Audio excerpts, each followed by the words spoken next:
Le soleil brûlait sans relâche sur le sol sec de la petite ville, un endroit où le temps semblait avoir oublié de s'écouler.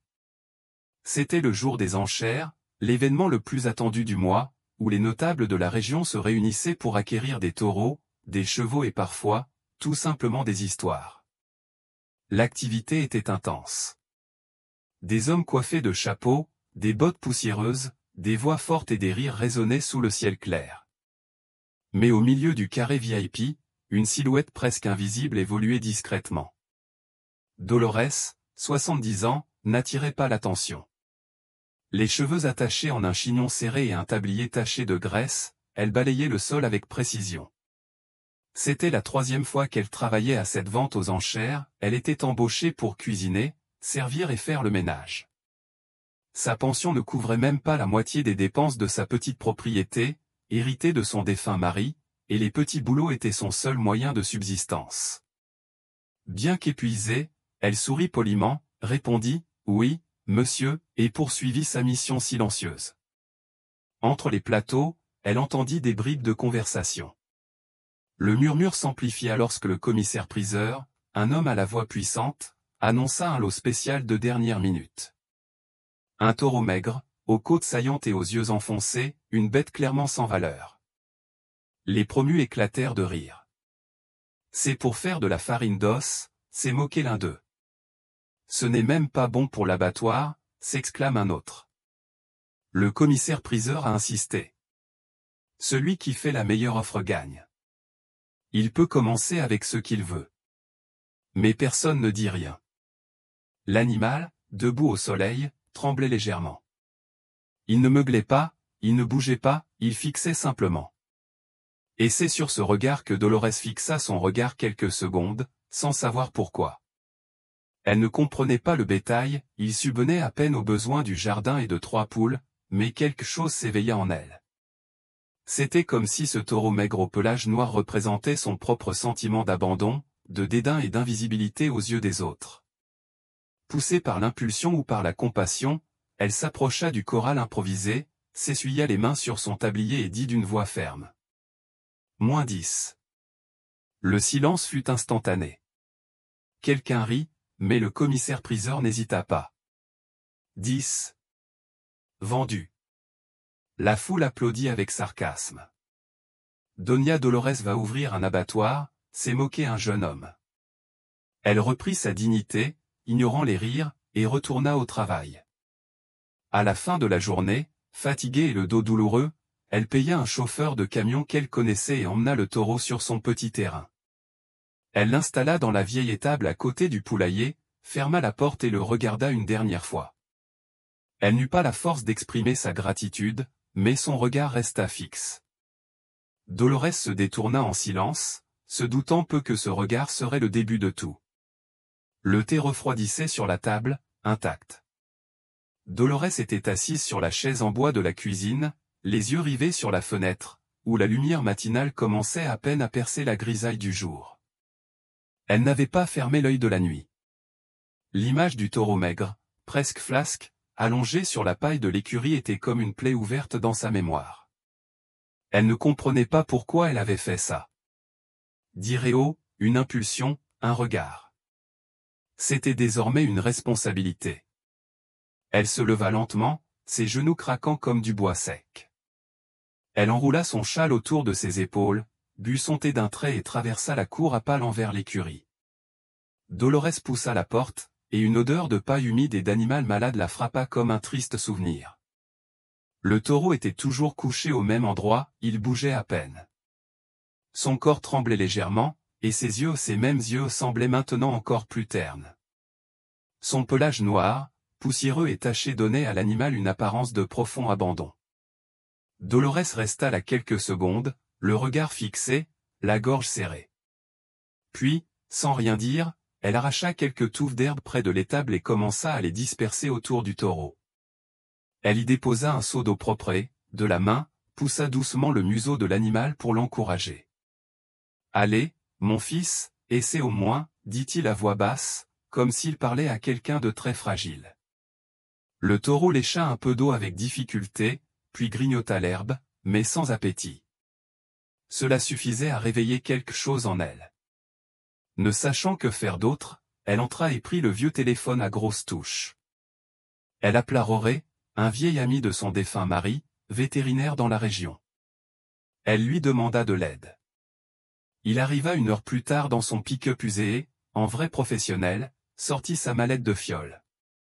Il observa l'animal en silence pendant un moment, vérifiant son rythme cardiaque et ses pattes.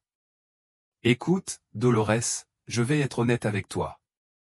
Je ne sais pas pourquoi tu as acheté ce taureau. Si c'était quelqu'un d'autre, je dirais qu'il faut l'euthanasier. Mais il respire encore. » Il soupira en s'essuyant les mains. « Ce sera un travail difficile, cela coûtera cher, mais si vous êtes patiente et chanceux, peut-être qu'il s'en remettra. » Elle resta silencieuse, sortit son petit sac d'économie et commença à compter soigneusement les billets. Roré lui tenait la main. « N'économise pas cet argent. Tu en auras plus besoin que moi. » Il sourit, fatigué. « Je vais te laisser des médicaments. Si tu en as besoin, tu devras en acheter. Ils sont chers, Dolores, mais je comprends que tu ne puisses pas. » Je comprends aussi. Elle répondit avec les larmes aux yeux. Tu as déjà fait beaucoup de choses. Cette semaine-là, la routine de Dolores tournait autour de l'écurie. Les matins, autrefois silencieux, commençaient maintenant par des pas fermes dans la cour et le grincement du vieux portail en bois. Le lendemain de la visite de Roré, le taureau était encore apathique, il bougeait à peine, mais son regard commençait à observer davantage. Dolores lui apporta de l'herbe fraîche, de l'eau propre et lui parla comme s'il faisait partie de la famille. « C'est dur, n'est-ce pas? Mais on ne va pas abandonner, ni toi ni moi. » Le 2e jour, quelque chose changea. Le taureau essaya de se relever tout seul. Ses pattes tremblaient encore et il tomba 2 fois sur le côté, mais c'était déjà une victoire. Dolores le regarda, tenant le chiffon mouillé dans ses mains comme une bannière d'encouragement. Lorsqu'il parvenait à rester debout plus de 5 secondes, il souriait comme il ne l'avait pas fait depuis longtemps. « C'est ça, fiston. Bravo, tu reviens à la vie, n'est-ce pas? » Le 3e jour, il marchait lentement dans l'écurie, reniflant le sol et broutant l'herbe avec un appétit accru. Dolores avait du mal à croire à cette transformation.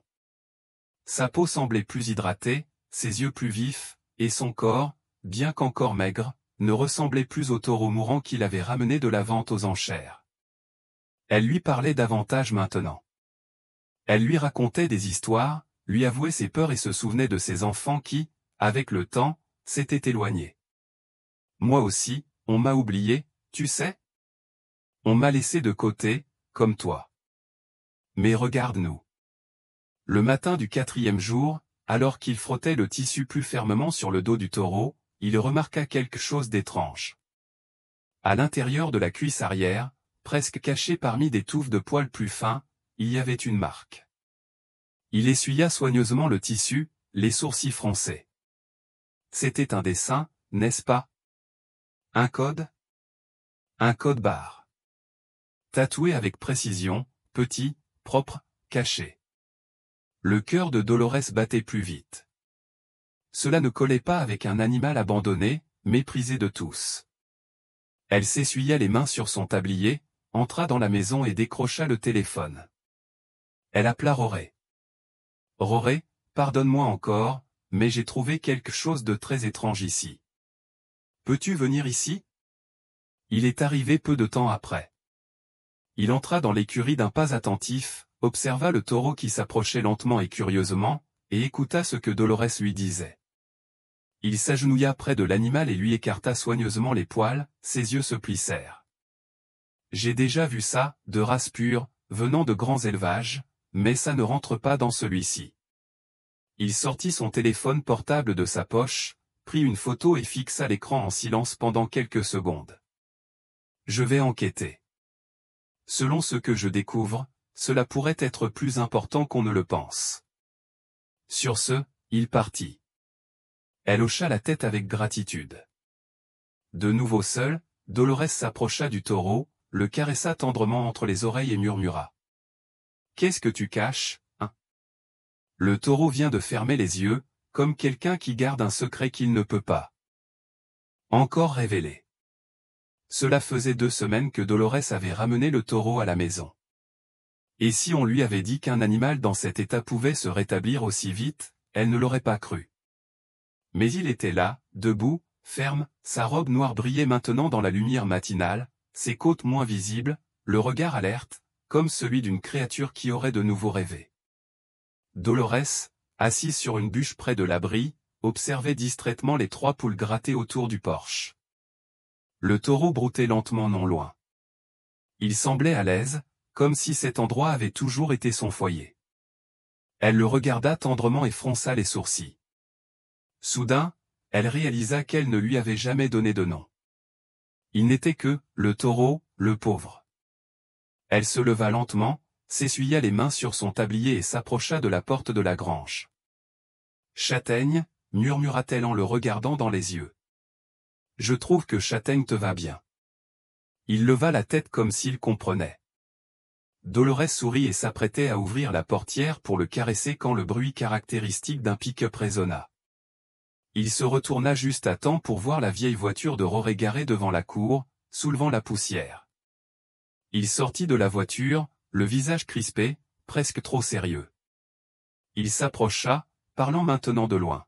« Dolores, ce que tu as là est quelque chose que je n'ai jamais vu de ma vie. » Elle resta silencieuse, essayant d'interpréter ses mots. Ce taureau est un reproducteur pur sang, à la lignée contrôlée. Ses veaux se vendent des milliers et des milliers, Dolores. Cet animal vaut une fortune. Le sol semblait trembler sous ses pieds. Il regarda Châtaigne, qui remuait paresseusement la queue, comme s'il ne comprenait pas l'ouragan qui allait éclater. « Je ne sais pas comment vous l'avez eu, et honnêtement, je ne sais pas comment il est arrivé entre vos mains, mais ce que vous avez là est une mine d'or. » Rory s'approcha et baissa la voix. « Tu as toujours le ticket d'enchère? Ce petit jeton qu'ils t'ont donné. » « Oui, bien sûr. Il est conservé avec les documents de succession. » « Excellent, car quand j'ai cherché ce code, mon contact a parlé à quelqu'un, et cette personne connaît ce taureau. Il l'a reconnu à ses traits, et cet homme va venir vous parler. » Dolores sentit un nœud se serrer dans sa poitrine, comme si quelqu'un lui avait tordu le cœur. Elle se tourna lentement vers Castana. Il la regardait avec le calme de quelqu'un qui a confiance, comme un animal enfin aimé. « Il va vouloir l'acheter, Dolores, et il va probablement t'offrir beaucoup d'argent. » Elle ne répondit pas immédiatement, elle fixa simplement le sol, sentant le poids de la nouvelle peser sur sa poitrine. Le vent soufflait lentement, agitant les branches sèches de l'arbre près de la remise. Chestnut se pencha un peu plus près de la clôture, comme si elle percevait l'atmosphère étrange. Dolores serra les poings sur son tablier et murmura presque pour elle-même. « Et juste maintenant que cela fait partie de ma vie. » Le soleil n'avait pas encore vaincu le manteau gris de l'aube lorsqu'un pick-up argenté importé entra dans la cour du domaine.